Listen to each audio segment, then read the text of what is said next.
Oh, yeah. I don't wanna be a safe bet, don't wanna be a plan B. Wanna be a top choice, not your top three. I'm so done, I'm so done. I'm Andrea Askowitz. And I'm Allison Langer. This is Writing Class Radio. You'll hear true personal stories and learn how to write your own stories. Together, we produce this podcast, which is equal parts heart and art. By heart, we mean the truth in a story. And by art, we mean the craft of writing. No matter what's going on in our lives, writing class is where we tell the truth. It's where we work out our shit.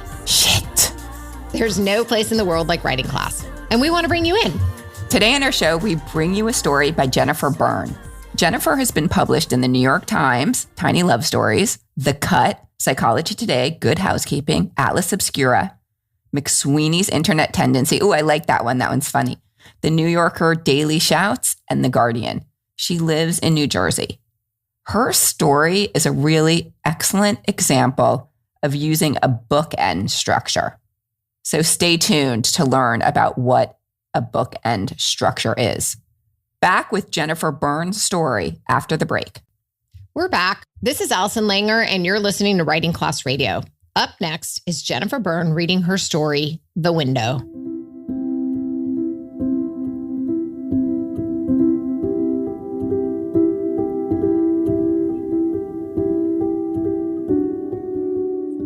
I heard it before I saw it. I'd had maybe one sip of coffee that morning before the panicked wing flapping burst into earshot. Then there it was, like a fugitive from Game of Thrones, huge, sleek, and blue-black. It was terrified. So was I. The crow was flapping around frenziedly against the closed window. It was in a strange place and desperately seeking to get out. My husband of 13 years had left a few months before, after a business trip to Hawaii had coincided with a nuclear missile alarm from North Korea. He and his co-workers had received a text that read, "Ballistic missile inbound. This is not a drill." They'd halted their ophthalmology conference and hunkered down, waiting to be obliterated by a nuclear bomb. It turned out to be a false alarm, but not for my marriage. During the 38 minutes it seemed very likely he was going to die, he never called or texted me to say goodbye. I was a child of the 1980s Cold War mania, and I knew a thing or two about impending Armageddon.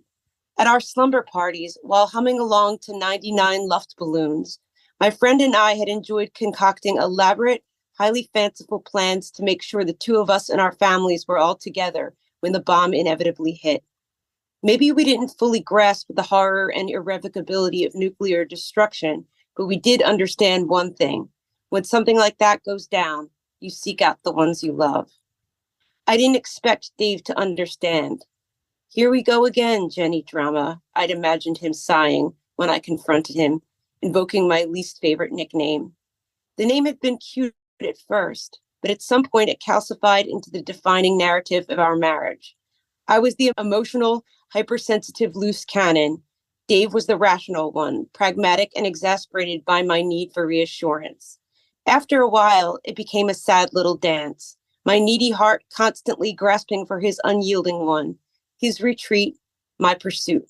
It had grown exhausting for us both, and it left me wondering what I was chasing and why. The spell of infatuation had somehow convinced us that these differences were just the thing that would balance us out and make us whole. I'm not sure when our differences stopped being charming and started to become alienating. I'd only ever witnessed my parents' marriage, which was a long, unhappy union that they'd stayed in for the kids. Growing up in that battleground had deterred me from having kids of my own to stay together for. But even my happily married friends insisted that marriage was hard work, so when things went bad, I just assumed I needed to work harder. Even after Dave's near-death experience showed me how little I mattered to him, I persisted in fix-it mode. When I confronted him, I brought along a newly purchased copy of the 5 Love Languages. But Dave, it seemed, had come to the realization that marriage shouldn't have to be that much work. "I think we should get a divorce," he said, his eyes tearing as he stared blankly down at the self-help book that now seemed to mock my delusional hope. He packed a bag, washed the dishes, and left.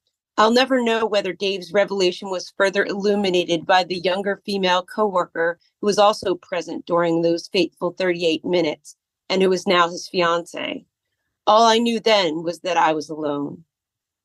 In the days that followed, I shut down any suggestions that I sell the house, despite its daunting mortgage and its seemingly never-ending need for repairs.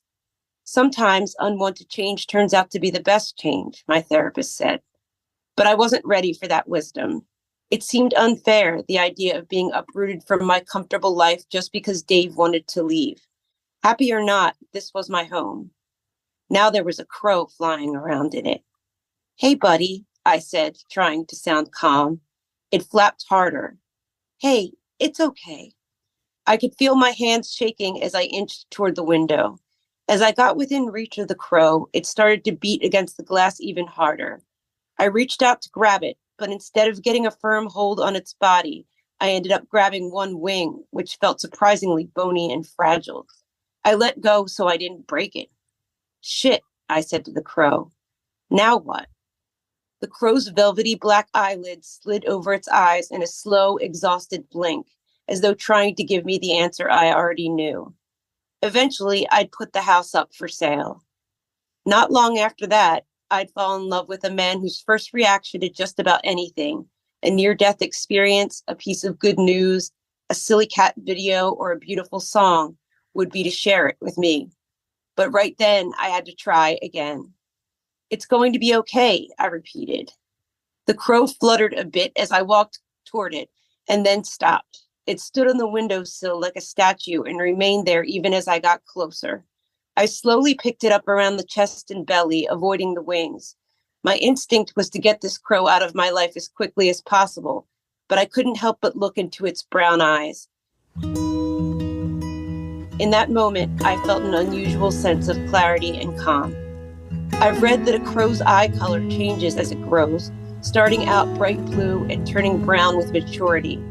I managed to somehow open the front door without dropping the bird, and as soon as we stepped outside, it launched itself into the air. Within a few seconds, it was gone from my view, bound for home or someplace better.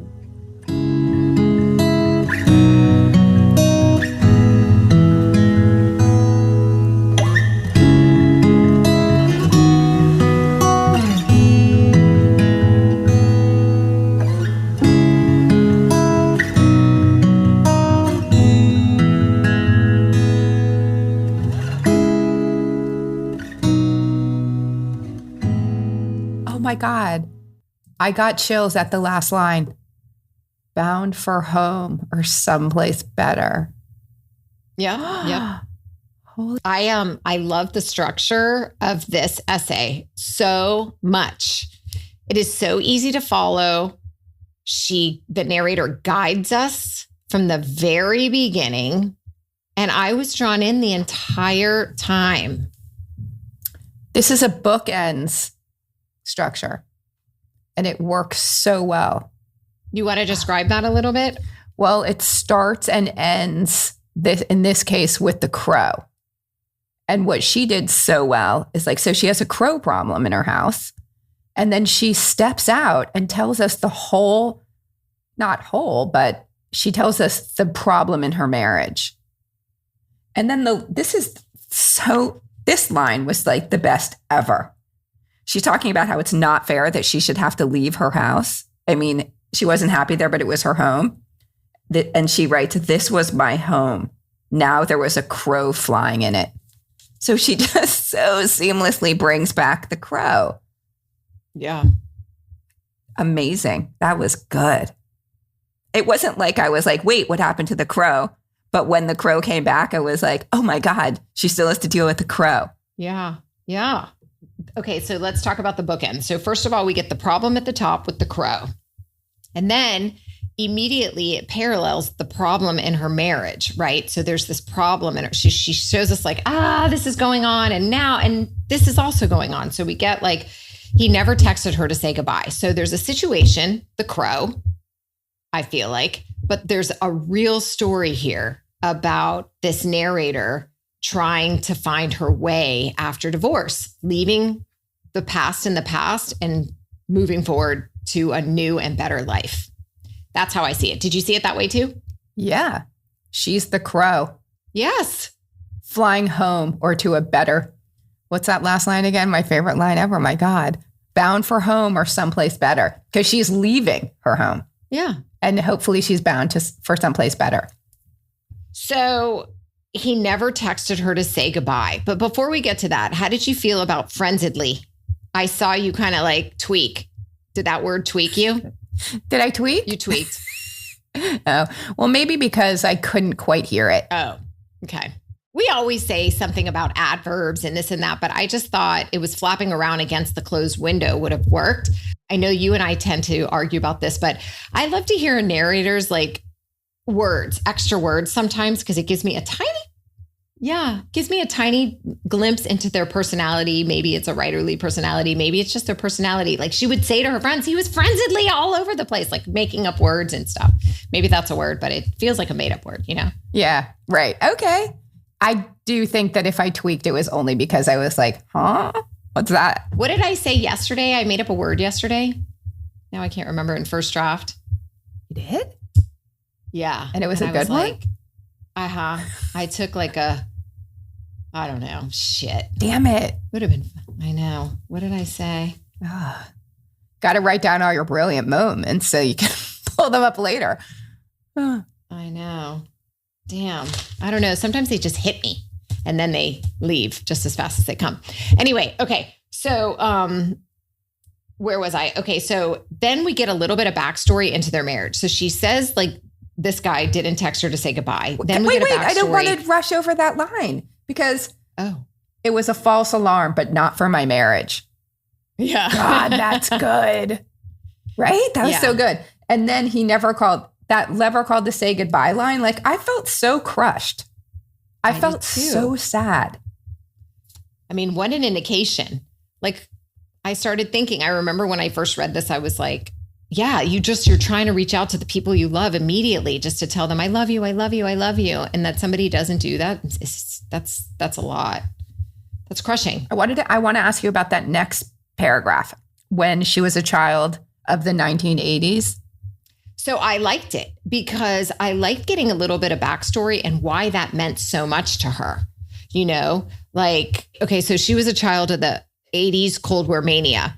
I love the 99 Love Balloons. Weren't you singing it? 99 Love Balloons. Okay. But it's just like when we grew up way back when, like there were no major events like what's happened in the last 25, 30 years, you know, this anger, this fighting. It wasn't like that, it seemed, or maybe it was, and we didn't know it because we didn't have 24/7 TV and all that stuff. I don't know. It just seemed different. Maybe I was just stupid and still am, but she developed an understanding and she gives us a backstory and how she developed it, that when something bad goes down, you seek out the ones you love. So I didn't think she needed it. But I also thought, because I do think that we have seen like in the media, or we know that like when your plane's going down, you call your loved ones and say, I love you. Like, I think that's just kind of in the zeitgeist, but I also think it wasn't detracting.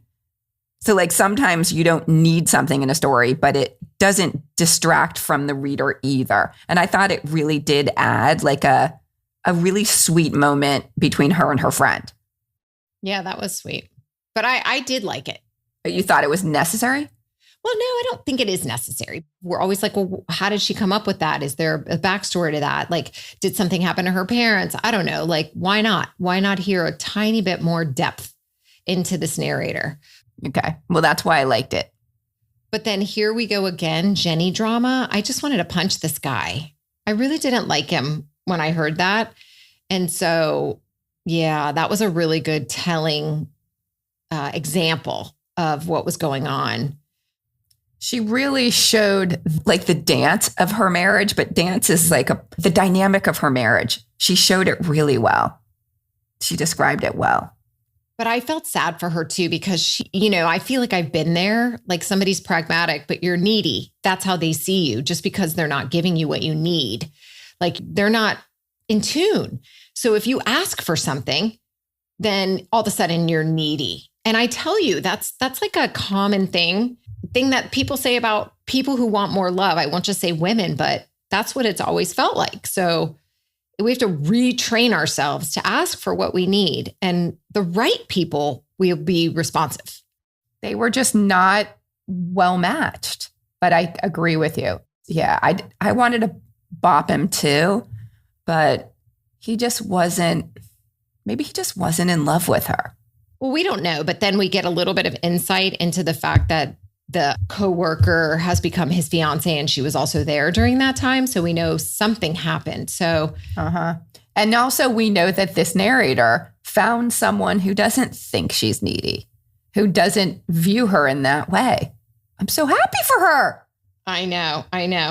Okay, so wait, let me go back to the structure just a tiny bit. So after she gives us backstory into why she felt bad about him not calling her, then we get the backstory into the marriage, right? And then she ends with the house, like you said, and right back to the crow. So we get back to the issue at hand, which was just amazing. And then right to the real purpose of like what's going on in this story. And so I just thought that structure was, God, done well. Really, really, really, really well.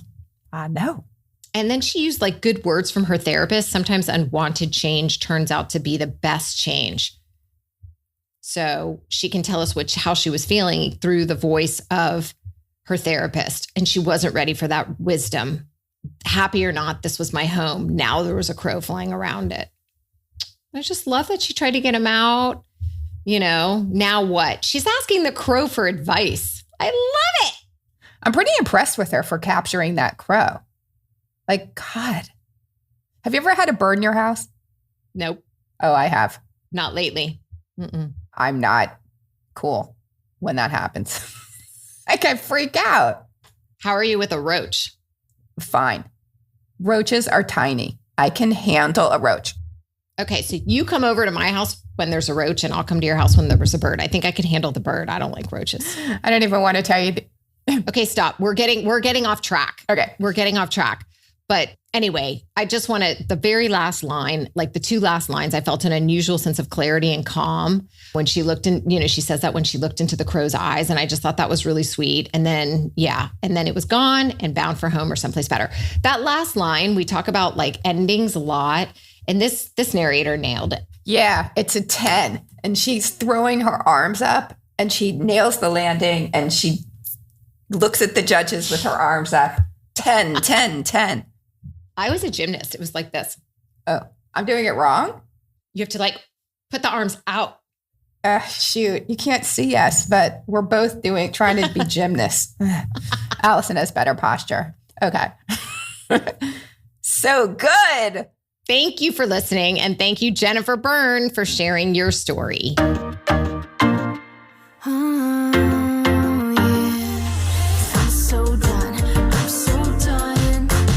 Writing Class Radio is hosted by me, Andrea Askowitz.